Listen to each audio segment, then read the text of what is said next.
तुझा भवानी आई महालक्ष्मी आई सप्तशृंगी माऊली माझे आई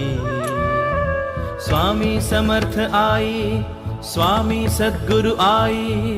दत्तराज माऊली माझे आई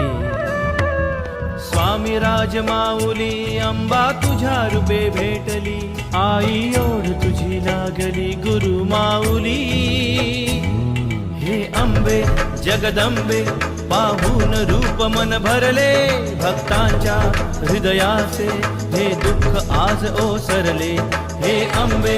जगदंबे हे धन्य धन्य मन झाले तव नयनी करुणेचे हे पावन नभ पाझरले हे अंबे जगदंबे